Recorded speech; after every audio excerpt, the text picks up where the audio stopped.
എന്നെ കേൾക്കുന്ന പ്രിയപ്പെട്ടവരെ, 2 കൊരിന്ത്യർ ലേഖനം 5-ാം അധ്യായത്തിൻ്റെ കണ്ടിന്യൂഷനാണ്. ഇതിൻ്റെ ഇടയിൽ 15-ൻ്റെ ഒരു ക്ലിപ്പ് വന്നിട്ടുണ്ട്, അതുകൂടി നിങ്ങൾ കേട്ടോണേ. അപ്പോൾ ഞാൻ പറഞ്ഞതിൻ്റെ താല്പര്യം, പൗലൂസിൻ്റെയും അല്ലെങ്കിൽ കർത്താവിൻ്റെ കൂടെ നടന്ന് കർത്താവിൻ്റെ സാക്ഷികളായി സാക്ഷി എന്ന് പറഞ്ഞാൽ രക്തസാക്ഷി എന്ന വാക്കിൻ്റെ അർത്ഥം എന്നാണ് വേണമെങ്കിൽ പറയുന്നത്. ആ രക്തസാക്ഷികളായി തീർന്നവരുടെ അവരുടെ ഹൃദയത്തിൻ്റെ ഉള്ളിലുള്ള പ്രത്യാശ എന്താണ്? ഈ ശരീരം മാറ്റപ്പെട്ടാൽ തേജസ്സിന്റെ ശരീരം ഞങ്ങൾക്ക് കിട്ടും. ക്രിസ്തുവിന്റെ ഉയർപ്പിൻ ശരീരം പോലെ. അതാ റോമ 1 യോഹന്നാൻ 3:2 വേണമെങ്കിൽ ഒന്നുകൂടി വായിക്കാം. 1 യോഹന്നാൻ 3:2. പ്രിയമുള്ളവരെ, നാം ഇപ്പോൾ ദൈവമക്കൾ ആകുന്നു. നാം ഇന്നത് ആകുമെന്ന് ഇതുവരെ പ്രത്യക്ഷമായില്ല.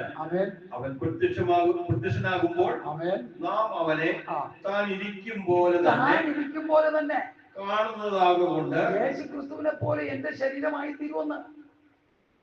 ഇത് വേണോ ഈ ലോകത്തിന്? ചപ്പും ചവറും വേണോ? നമുക്ക് സഹോദരന്മാരെ, ഏറെ ആയാൽ 70-80 സംവത്സരം ജീവിച്ചിട്ട് പ്രവാചക ഭാഷ യെശയ്യാവ് കൊതുകിനെ പോലെ മരിച്ചുപോകുന്ന, കൊതുകിനെ പോലെ ചത്തു. ആ കൊതുകിനെ പോലെ ചത്തു മാറുന്ന നമ്മൾക്ക് ഒരു തേജസ്സിന്റെ ശരീരം വേണോ?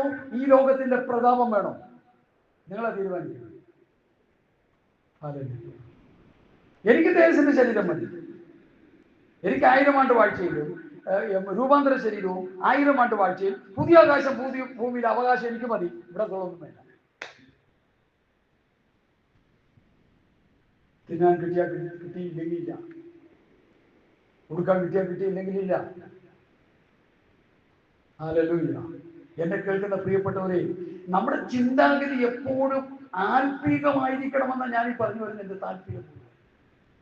ഇന്നങ്ങനെ കാണുന്നില്ല. ലോകത്തിൽ കിടക്കുക, ലോകത്തിന്റെ ചിന്തകൾ, ലോകത്തിന്റെ പ്രതാപം, ലോകത്തിൻ്റെത്. 1 യോഹന്നാൻ 5:19 എന്താ എഴുതി വെച്ചേക്കുന്നത്? സർവ്വലോകവും, ഞാൻ പറയാം, ദുഷ്ടന്റെ അധീനതയിലേക്ക് കിടക്കുക.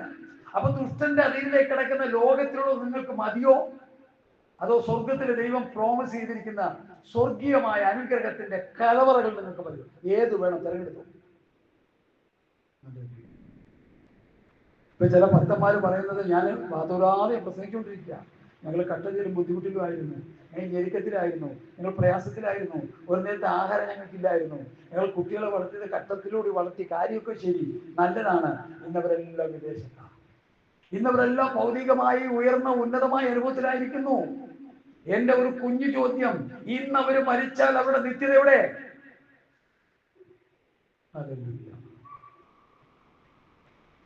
16-ാം അധ്യായത്തിൽ ലൂക്കോസ് പറയുന്ന ഒരുത്തരുണ്ടല്ലോ, പുള്ളിയുടെ സമ്പത്ത് എന്തായിരുന്നു?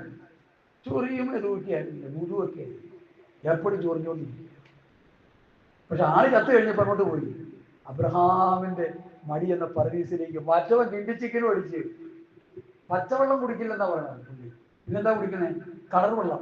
അറിയാമല്ലോ, പറയേണ്ടതില്ല. പെപ്സിയൊന്നുമല്ല, മറ്റത് കിങ്ങുൻ കുടിക്കുന്ന സാധനം, പാമ്പിൻ വിഷം കലർത്തിയ മദ്യം കുടിച്ച് എട്ടി അടക്കാൻ വയ്യാണ്ടായി. ഹല്ലേലൂയ. ഇതൊക്കെ അടിക്കുന്നത്. പക്ഷേ 2 പേരും മരിച്ചു.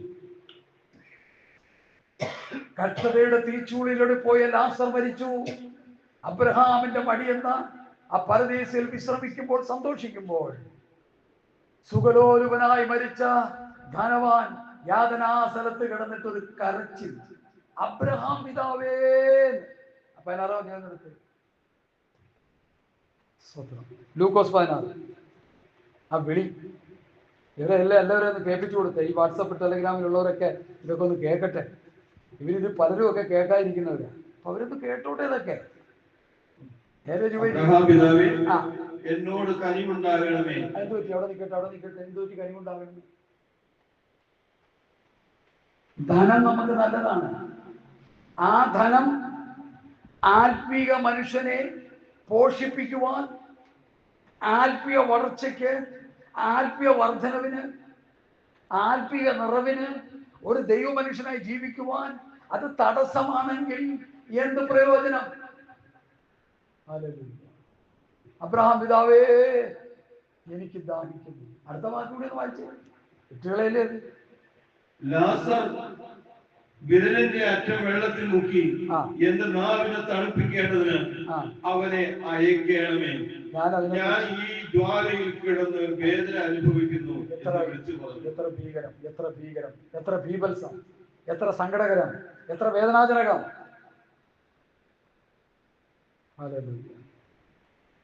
മൂന്ന് നേരം സുഖഭക്ഷണം കഴിച്ച് രാജവസ്ത്രം ധരിച്ച്, അതിന്റെ 19ാമത്തെ വാക്യത്തിൽ ധനവാനായ ഒരു മനുഷ്യനുണ്ടായിരുന്നു. അവൻ ധൂമർ വസ്ത്രവും പട്ടും ധരിച്ച് ആഡംബരത്തോടെ സുഖിച്ചുകൊണ്ടിരുന്നവനാ.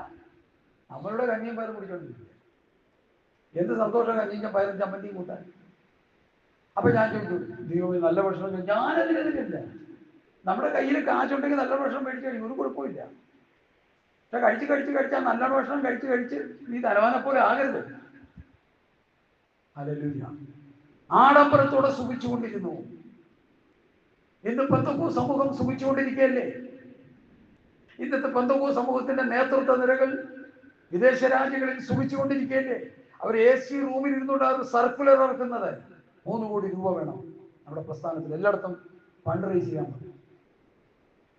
അങ്ങനെ ഒരു സർക്കുലർ ഇറക്കിയപ്പോൾ നമ്മുടെ ക്രൈസ്തവ കോളത്തിലെ നല്ലൊരു കർത്താവിന്റെ വേലക്കാരൻ സമീർ പറഞ്ഞു, എന്റെ പൊന്നും മഹാന്മാരെ, ഇവിടെ ജനം കോവിഡ് വന്ന് കഷ്ടപ്പെട്ട് കണ്ണീരിലൂടെ ഭക്ഷിക്കാനില്ല, കൊടുക്കാനില്ല, ഉടുക്കാനില്ല, കൊച്ചുങ്ങൾക്ക് പഠിക്കാൻ പറ്റുന്നില്ല, പുസ്തകമില്ല, വീട്ടു പുറത്തിറങ്ങാൻ പറ്റുന്നില്ല, സഭയിൽ ആള് വരുന്നില്ല. അങ്ങനെയാണ് ഓൺലൈൻ ക്ലാസ് തുടങ്ങിയത്. ഇനി ഈ സന്ദർഭത്തിൽ നിങ്ങൾ പറയുന്നത് എന്താ? ഇത്ര കോടി രൂപ റേസ് ചെയ്തെടുക്കണമെന്നോ? നടക്കില്ലെന്ന് പറഞ്ഞു. ശക്തിയോടെ പോയി പ്രതികരിച്ചു. പിന്നീടുള്ള കാര്യമൊന്നും എനിക്കറിയില്ല. കാരണം ബോധക്കേട് കൊണ്ടാണ് ഈ പ്രസ്താവന നടത്തുന്നത്. അദ്ദേഹം അവരൊക്കെ ഈ കാറ്റഗറിയിൽപ്പെട്ടവരെന്നാണ് ഞാൻ പറയുന്നത്. സൂചിച്ചുകൊണ്ടിരിക്കുന്നവരാണ്. AC റൂമിൽ കിടന്ന് സൂചിച്ചിട്ടാണ് സർക്കുലർ വെക്കുന്നത്. ഇവിടെ ഇതാ നോക്ക്, എന്തെവിടുത്തെ ദുരന്താവസ്ഥ. ലാസർ എന്ന പേരുള്ള മനുഷ്യൻ വ്രണം നിറഞ്ഞവനായി അവന്റെ പടിപ്പുതുക്കൽ കിടന്നു. ധനവാന്റെ മേശയിൽ നിന്ന് വീഴുന്നത് വിശപ്പടക്കുവാൻ ആഗ്രഹിച്ചു. നായ്ക്കളും വന്ന് അവന്റെ വ്രണം നക്കും. ആ ദരിദ്രൻ മരിച്ചപ്പോൾ ദൂതന്മാർ അവനെ അബ്രഹാമിന്റെ മടിയിലേക്ക് കൊണ്ടുപോയി. സ്വത്രം. ധനവാൻ മരിച്ചടക്കപ്പെട്ടു. പാതാളത്തിൽ യാതന അനുഭവിക്കുമ്പോൾ മേലോട്ട് നോക്കി ദൂരത്ത് നിന്ന് അബ്രഹാമിനെയും അവന്റെ മടിയിൽ ലാസറിനെയും കണ്ടു. അബ്രഹാം പിതാവേ, എന്നോട് കനിവുണ്ടാകും. ഒരു നേരം പോലും ആ ലാസറിനെ ഒരു ചെറിയ ഏച്ച് സഹായിക്കാനോ അവന്റെ സുഖവിവരങ്ങൾ തിരക്കാനോ ഒന്നും പോകാത്ത മനുഷ്യൻ ഇപ്പൊ പറയുക, ലാസറിനെ ഇങ്ങോട്ടൊന്നും വിടാൻ. നോക്കി, ന്യായമാണോ? യുക്തിപരമായിട്ട് ചിന്തിച്ചു നോക്കി. ആ പടിപ്പുരക്കൽ കിടന്നപ്പോൾ അവന് വേണ്ടുന്ന ഫുഡോ അവന് വേണ്ടുന്ന കാര്യങ്ങളൊന്നും കൊടുക്കാത്ത ഈ മനുഷ്യൻ ഇപ്പൊ പറയുകയാണ്, അവരെ ഒന്ന് ഇങ്ങോട്ട് അയച്ചു. എന്റെ പ്രസംഗ വിഷയം അതല്ല എങ്കിലും ഞാൻ ഇടയ്ക്ക് കയറി വന്നുകൊണ്ട് ഞാൻ പറഞ്ഞു പോയതാണ്. എന്നെ കേൾക്കുന്ന പ്രിയപ്പെട്ടവരെ, ഈ ലോകത്തിന്റെ പ്രതാപങ്ങളെല്ലാം നമുക്ക് വലുത്. നീ ദരിദ്രരായി ജീവിച്ചാലും, നീ ഒരു സമ്പന്നനായാലും, നിന്റെ ആത്മീക നിലവാരത്തെ നീ ഉയർത്തിയെടുത്ത് സ്വർഗീയമായ സകല അനുഗ്രഹങ്ങളാൽ നിറയപ്പെട്ട, സ്വർഗത്തിലെ സകല ആത്മീയ അനുഗ്രഹത്താൽ നിറയപ്പെട്ട ഒരു വ്യക്തിത്വമായി ജീവിക്കണമെന്നാണ് ഞാൻ ഈ വചനത്തിലൂടെ പറഞ്ഞു വെക്കുന്നത്. മറ്റൊന്നുമല്ല. ഹല്ലേലൂയ, ഹല്ലേലൂയ, സ്തോത്രം, സ്തോത്രം. കൊരിന്ത്യർ ലേഖനത്തിലേക്ക് വരിക. ഇടയ്ക്ക് കയറി ഒന്ന് പറഞ്ഞു പോയ കൊരിന്ത്യർ ലേഖനത്തിലേക്ക് വരിക. കൊരിന്ത്യർ ലേഖനം 2-ാം ലേഖനം 5-ാം അധ്യായം. ഹല്ലേലൂയ, സ്തോത്രം. ആകയാൽ ഞങ്ങൾ 6-ാം വാക്യം 5-ാം വാക്യം വായിച്ചു. അതിനായി ഞങ്ങളെ ഒരുക്കിയത് ആത്മാവിനെ അച്ചാരമായി തന്നിരിക്കുന്ന ദൈവം തന്നെ. ആത്മാവിനെ അച്ചാരമായി തന്നു. ഈ പുതിയ നിയമസഭയുടെ ഉപദേശം വേണ്ട രീതിയിൽ പലർക്കും മനസ്സിലായിട്ടില്ല. പുതിയ നിയമം സ്ഥാപിക്കപ്പെടുന്നത് പരിശുദ്ധാത്മാവിന്റെ ആവിർഭാവത്തോടെയാണ്. പുതിയ നിയമസഭയുടെ ആവിർഭാവം പരിശുദ്ധാത്മാവിന്റെ ആരംഭത്തോടെയാണ്. പുതിയ നിയമസഭയുടെ ഉപദേശം ആത്മാവിൽ എഴുതപ്പെട്ട ഉപദേശം. മറ്റത് കല്ലിലെഴുതിയ ശിശുവിടെ 2 കൊരിന്ത്യർ ലേഖനം വായിക്കാൻ സമയമില്ല. അത് മരണത്തിൻ്റെത്, അത് കൊല്ലുന്നത്, അത് ഇരുട്ടിൻ്റെത്. എന്നാൽ ഇവിടെ ഞാൻ നിങ്ങൾ സംസാരിച്ച വചനം ആത്മാവും ജീവനും. ഇവർക്ക് തെറ്റുപറ്റി കിടക്കുന്നുണ്ടെന്ന് ചോദിച്ചാൽ ഈ ആത്മാവും ജീവനുമാണെന്നുള്ള വിഷയം വിട്ടിട്ട് മരണ ശുശ്രൂഷയിലേക്ക് പോയിരിക്കുകയല്ല. ഒരു സത്യം കൂടി ഞാൻ വെളിപ്പെടുത്താം, എല്ലാവരും വിഷമിക്കരുതായിരുന്നു, അതിപ്പോൾ തുറന്നെന്ന് പറയുക. മരണവിധി ചെല്ലുമ്പോൾ ഇവർ മോശയില്ലാതെയും പ്രസംഗിക്കില്ല. അപ്പൊ ഇവർക്ക് യേശു ക്രിസ്തു, അപ്പൊ ഇവർക്ക് പൗലോസിന്റെ ലേഖനം, അപ്പൊ ഇവർക്ക് വെളിപ്പാട് പുസ്തകം, അപ്പൊ ഇവർക്ക് പുതിയ നിയമത്തിലെ ലേഖനത്തിലെ കാതലായ ഭാഗങ്ങളെടുത്ത് ഭയങ്കരമായിട്ട് പ്രസംഗിക്കും. അതിൽ ഏറ്റവും മർമ്മപ്രധാന ഒരു തട്ടിപ്പ് ഞാൻ പറയാൻ പോകാം. ഹേ മരണമേ നിന്റെ ജയം എവിടെ? ഹേ മരണമേ നിന്റെ വിഷമുള്ളവിടെ? മരണത്തിന്റെ വിഷമുള്ള പാപം, പാപത്തിന്റെ ശക്തി ന്യായപ്രമാണം. പാപത്തിന്റെ ശക്തി ന്യായപ്രമാണമെന്ന് പറഞ്ഞാൽ അതെന്താണെന്ന് ഈ ചത്ത് കിടത്തുന്നതെന്ന് എങ്ങനെ അറിയാം? മരണത്തിന് ചാക്കാലേക്ക് തിന്നാൻ വന്നിരിക്കുന്ന അവർക്ക് എന്തറിയാം? അത് വെളിപ്പെടുത്തി കൊടുക്കണം. മരണത്തിന്റെ ഈ ന്യായപ്രമാണം ശത്രുതയാണ് നമുക്ക്. എഫേസ് ലേഖനം എടുത്ത്, എഫേസ് ലേഖനം ഇതൊക്കെ ഇപ്പോഴും ഇങ്ങനെ കിട്ടുള്ളൂ, അല്ലെങ്കിൽ വേറെ കിട്ടും. ഇതൊക്കെ ആത്മാവ് ഉദ്ദേശിക്കുന്ന വായനകളിലൂടെ ചെയ്തൊക്കെ കയറി വരുള്ളൂ, അല്ല ഒന്നും നമുക്ക് ഇത് കിട്ടത്തില്ല. എഫേസ് ലേഖനം അതിൻ്റെ 2-ാം അധ്യായത്തിൻ്റെ 13 തൊട്ട് അങ്ങോട്ട് വായിക്കുക. മുമ്പ് ദൂരസ്ഥരായിരുന്ന നിങ്ങളിൽ ഇപ്പോൾ ക്രിസ്തു യേശുവിൽ ക്രിസ്തുവിന്റെ രക്തത്താൽ സമീപസ്ഥരായി തീർന്നു. ആമേൻ.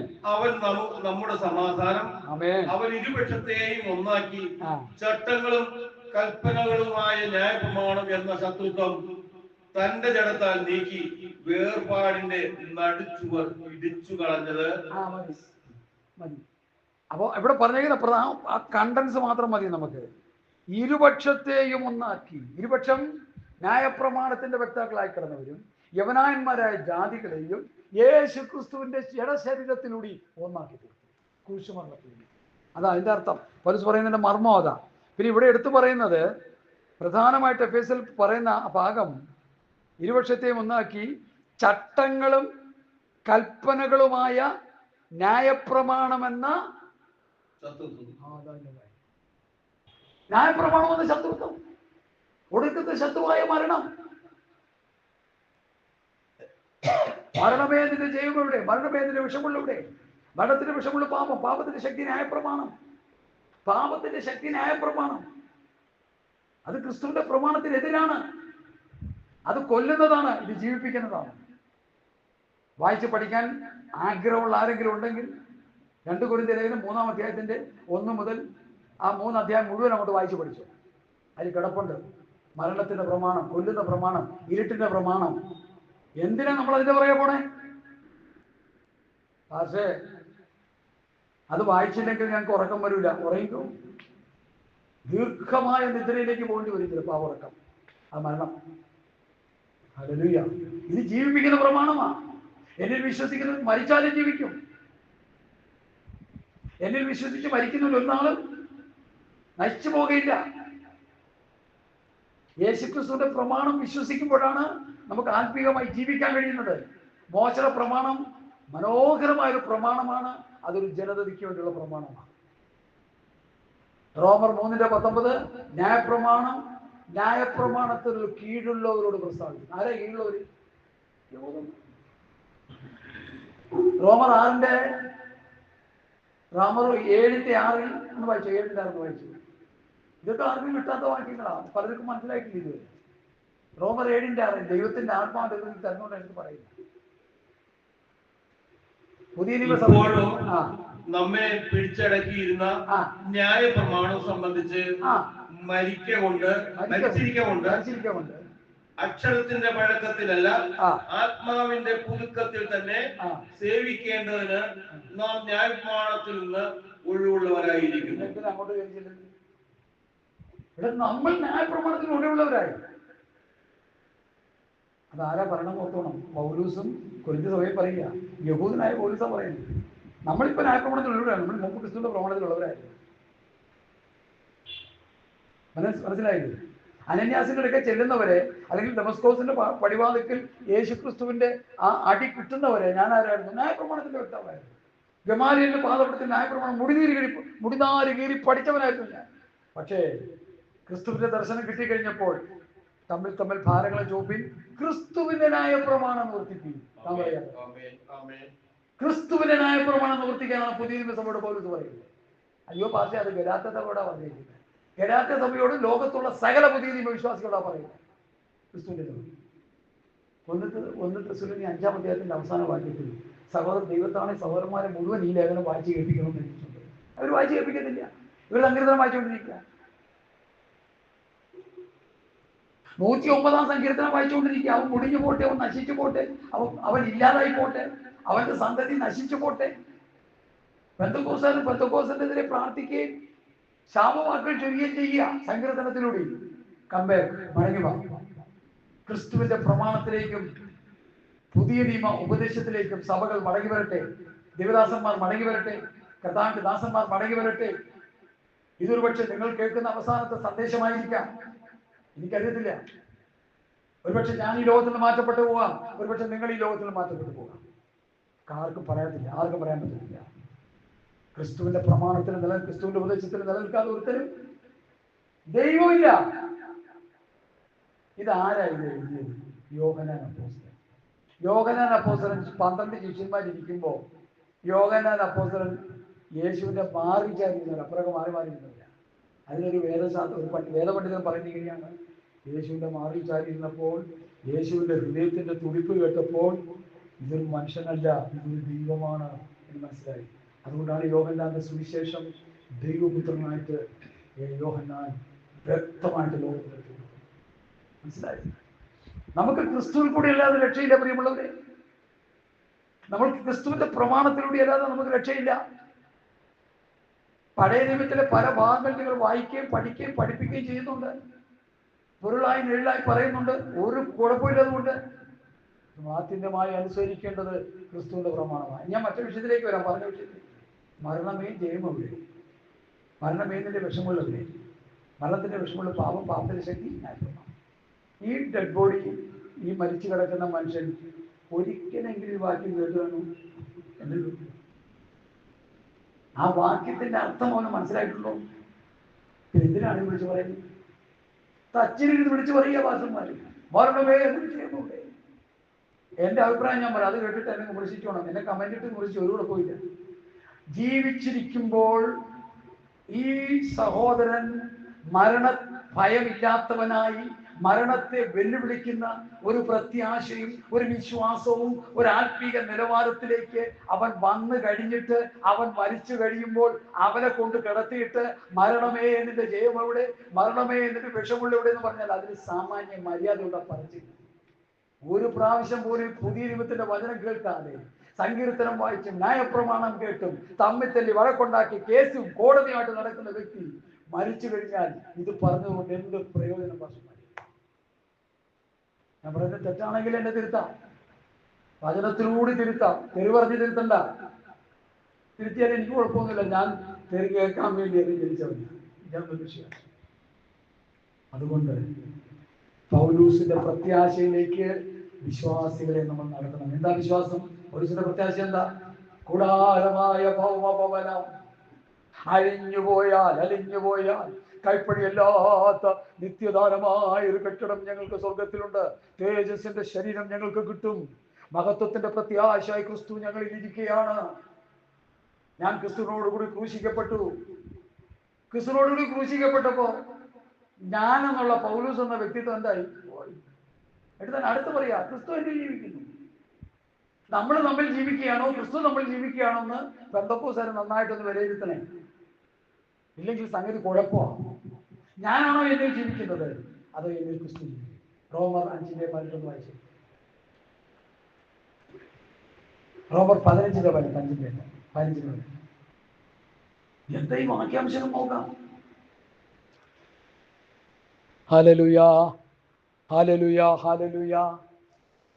സ്തോത്രം, സ്തോത്രം, സ്തോത്രം, സ്തോത്രം. ക്രിസ്തു ഞാൻ മുഖാന്തരം ജാതികളുടെ അനുസരണത്തിനായിട്ട് വചനത്താലും പ്രവൃത്തിയാലും അടയാളങ്ങളുടെയും അത്ഭുതങ്ങളുടെയും ശക്തി കൊണ്ടും പരിശുദ്ധാത്മാവിന്റെ ശക്തി കൊണ്ടും പ്രവർത്തിച്ചല്ലാതെ മറ്റൊന്നും മിണ്ടുവാൻ ഞാൻ തുനിയുന്നില്ല. ഞാനൊന്നും മിണ്ടാൻ തുനിയുന്നില്ല. എനിക്കൊന്നും മിണ്ടണ്ട. ക്രിസ്തു എന്നിലൂടെ മിണ്ടട്ടെ, ക്രിസ്തു എന്നിലൂടെ പ്രവർത്തിക്കട്ടെ എന്നല്ലേ വാക്യം. ഞെട്ടിപ്പോയി ഞാൻ ആ വാക്യം. ഞാൻ എൻ്റെ പ്രാർത്ഥനയിൽ ഇങ്ങനെ പറയാറുണ്ട്, കർത്താവേ ഞാനൊരു പോഷനാണ്, കർത്താവെ ഞാൻ വിദ്യാഭ്യാസമില്ലാത്തവനാണ്, കർത്താവെ ഞാൻ അറിവില്ലാത്തവനാണ്, കർത്താവെ എനിക്ക് കഴിവില്ല.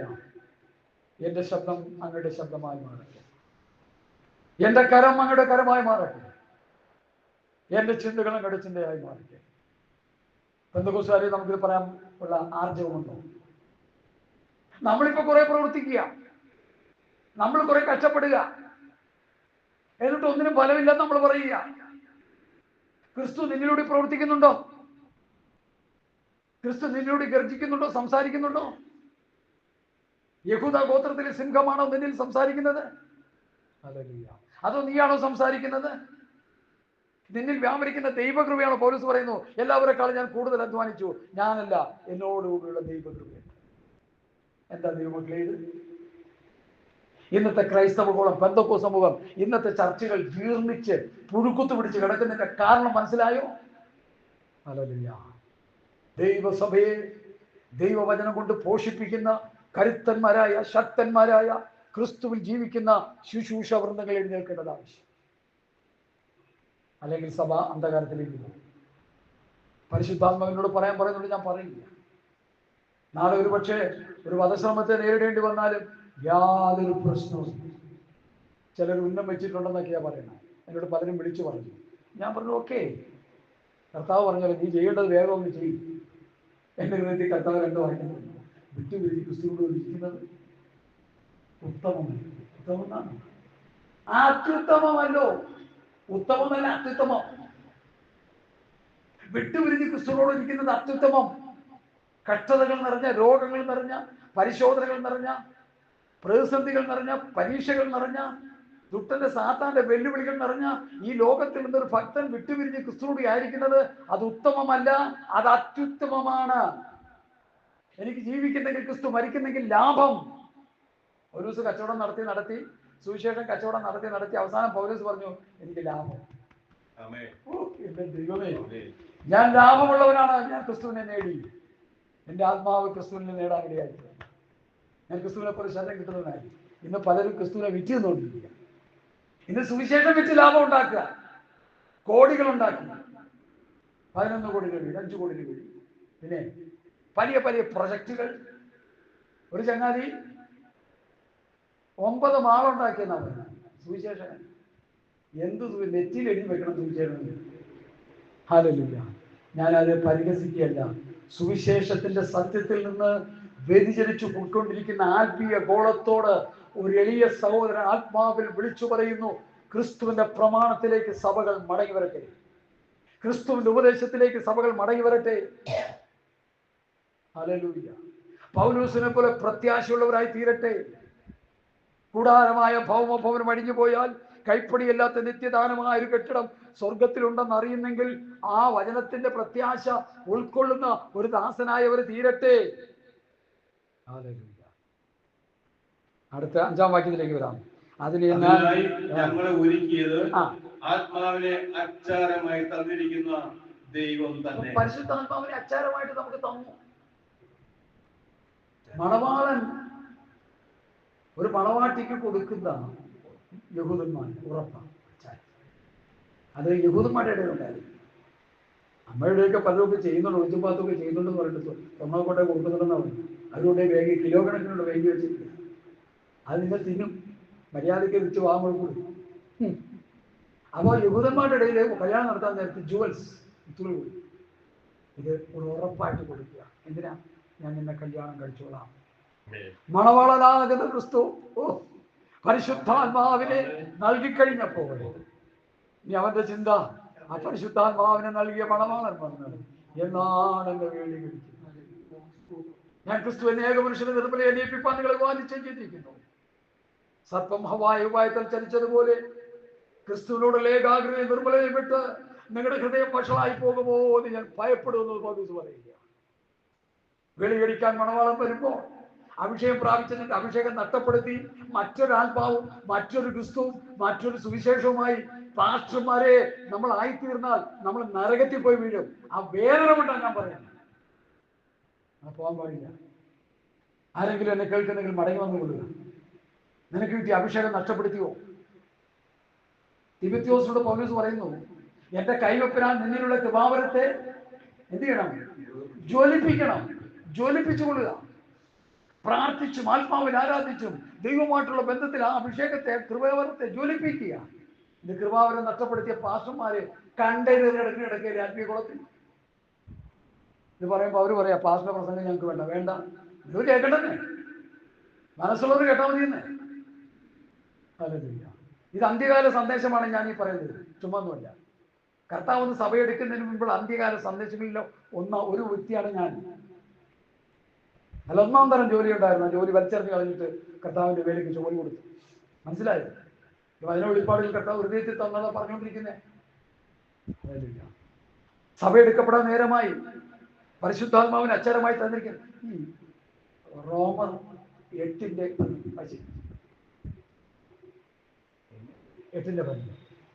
ആ,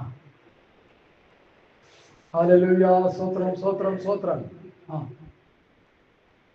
യേശുവിനെ മരിച്ചവരിൽ നിന്ന് ഉയർപ്പിച്ചവന്റെ ആത്മാവ് നിങ്ങളിൽ വസിക്കുന്നു എങ്കിൽ ക്രിസ്തു യേശുവിനെ മരണത്തിൽ നിന്ന് ഉയർപ്പിച്ചവൻ നിങ്ങളിൽ വസിക്കുന്ന തന്റെ ആത്മാവിനെ കൊണ്ട് നിങ്ങളുടെ മർത്യശരീരങ്ങളെയും ജീവിപ്പിക്കും. എന്താണ് ആ വാക്യം? ഹിരോഷിമ നാഗസാക്കിയിൽ അമേരിക്ക കൊണ്ടിട്ട ലിറ്റിൽ ബോംബാണ് ആ വാക്യം. ആത്മാവിനെ അച്ചാരമായി തന്നിരിക്കുന്ന ഞാനും നീയും ആത്മാവിനെ നഷ്ടപ്പെടുത്തിയാൽ ഉയർപ്പ് ലഭിക്കില്ലെന്ന പൗലോസ് എഴുതി വെച്ചേക്കുന്നേ അല്ലേ? ക്രിസ്തുയേശുവിനെ ഉയർപ്പിച്ചവൻ ആത്മാവ് നിങ്ങൾ വസിക്കുന്നുവെങ്കിൽ ക്രിസ്തുയേശുവിനെ മരണത്തിൽ ഉയർപ്പിച്ചവൻ നിങ്ങളിൽ വസിക്കുന്ന തന്റെ ആത്മാവിനെ കൊണ്ട് നിങ്ങളുടെ മർത്യ ശരീരത്തെ, മരണത്തിന് വേണ്ടി വിധിക്കപ്പെട്ട് കിടക്കുന്ന ശരീരത്തെ ഉയർപ്പിച്ച് ക്രിസ്തുവിന്റെ രൂപാന്തര ശരീരത്തിന് തുല്യമായ ശരീരമായി മാറ്റി. ഓ, റോമാലേഖനം വായിച്ച് ഞാൻ ഞെട്ടിപ്പോയിട്ടുണ്ട്. നീതീകരണം, വിശുദ്ധീകരണം, തേജസ്കരണം. കഴിഞ്ഞ രാത്രി കർത്താവിനോട് സംസാരിച്ചു. അത് പ്രസംഗിക്കാതിരിക്കുക. നീതീകരണം, വിശുദ്ധീകരണം, തേജസ്കരണം റോമാലേഖനത്തിലെ പ്രധാന വിഷയം. ആരാ അത് പ്രസംഗിക്കാത്ത? എന്താ പ്രസംഗിക്കാത്ത? പൗലോസിന്റെ ഉപദേശം കൊടുത്താൽ എന്താ പ്രസംഗിക്കാത്ത? ഇത് പുസ്തകത്തിലില്ലേ? ദൈവം നിങ്ങളെ ആക്കി വെച്ചാൽ നിങ്ങൾ പ്രസംഗിച്ചേ പറ്റുള്ളൂ. കാരണം വേറെ ആരുമില്ല പ്രസംഗിക്കാൻ. ഇവിടെ രാഷ്ട്രീയ പ്രസംഗിപ്പാൻ ഇഷ്ടം പോലെ ഉണ്ട്. ഒരു സിനിമ ഇറങ്ങിയപ്പോൾ, എന്തെങ്കിലും ഇറങ്ങിയപ്പോൾ, ഏതൊരു സിനിമ ഇറങ്ങിയപ്പോൾ ഇവിടെ പാസ്റ്റർമാർ അതിനെ കുറിച്ച് അഭിപ്രായം പറഞ്ഞു. അല്ല, പിന്നെ ഇപ്പോൾ ഉണ്ടായിരിക്കുന്ന ഏതോ ഒരു പ്രശ്നം, ഒരു സിനിമാറ്റിക് വിഷയമാണ്, അതിൽ പാസ്റ്റർമാർ അഭിപ്രായം പറഞ്ഞിരിക്കുക. എന്തിനാ? നമ്മളും അവരും തമ്മിൽ എന്താ ബന്ധം? അവർ ലോകക്കാരായ ലോകത്തോട് സംസാരിക്കുന്നു, ഞങ്ങൾ. അപ്പൊ ഈ പാസ്റ്റർമാർ ലോകത്തിലുള്ളവരല്ലേ? ഒരു വലിയ സിനിമ ഇവിടെ പിടിച്ചെന്ന് അതിനെക്കുറിച്ച് അഭിപ്രായങ്ങൾ പറയാൻ തുടങ്ങി. അതിൽ പാസ്റ്ററുടെ അഭിപ്രായം പറഞ്ഞിരിക്കുക. കിടുകിട കേരളത്തെ വിറപ്പിക്കുന്ന ഒരു ഉണർവ് പ്രാസംഗികൻ അതിനെക്കുറിച്ച് അഭിപ്രായം പറഞ്ഞിരിക്കുക. നമ്മൾ ഇതൊന്നും കാണാൻ പോകുന്നത്. അതിന്റെ അർത്ഥം കാണുന്നുണ്ട്. വെറിക്കൂത്ത്, ഇരുട്ടിന്റെ പ്രവൃത്തി, ജഡത്തിന്റെ പ്രവൃത്തി, ജാതികളെ നടത്തുന്ന അപ്പോസ്തലന്മാരുടെ ഉപദേശം. ജഡത്തിന്റെ പ്രവൃത്തിയിൽ ഗലാത്യ ലേഖനത്തിൽ കൊണ്ടിട്ടിരിക്കുക വെറുക്കൂത്ത്. ജഡത്തിന്റെ പ്രവൃത്തി എന്തൊക്കെയാ? അത് വായിച്ചേ. അവർ ദൈവരാജ്യത്തിൽ പ്രവേശിക്കില്ലെന്ന് തന്നെ പോലും പഠിപ്പിക്കാം. ജഡത്തിന്റെ പ്രവൃത്തി ഗലാത്യ ലേഖനത്തിൽ. ജഡത്തിന്റെ പ്രവൃത്തികളോ ദുർനടപ്പ്, അശുദ്ധി, വിഗ്രഹാരാധന, പക, പിണക്കം, ജാരശങ്ക, ക്രോധം, ഭിന്നത, അസൂയ, മദ്യപാനം, വെറിക്കൂത്ത് എന്നിവ വെളിവാകുന്നു. ഈ വക പ്രവർത്തിക്കുന്നവർ വായിച്ചു കൊടുക്കുക. അതൊന്നും വായിച്ചു. ഈ വക പ്രവർത്തിക്കുന്നവർ ദൈവരാജ്യം അവകാശമാക്കുകയില്ല എന്ന് ഞാൻ മുമ്പേ പറഞ്ഞതുപോലെ ഇപ്പോഴും നിങ്ങളോട് മുൻകൂട്ടി പറയുന്നു. മുമ്പ് പൗലോസ് പറഞ്ഞിട്ടുണ്ട്, ഇപ്പോഴും പറയുന്നു. അപ്പൊ ഇന്നത്തെ പൗലോസുമാരുടെ നാവിൽ ഇത് വരത്തില്ല. എന്റെ പേര് പോളെന്നാണ്, പൗലോസ്. ഞാൻ അപ്പോസ്തലനായ പൗലോസ് എന്നല്ലേ. അല്ല, ഒരു പാവം പിടിച്ചത് അല്പപ്രാണി.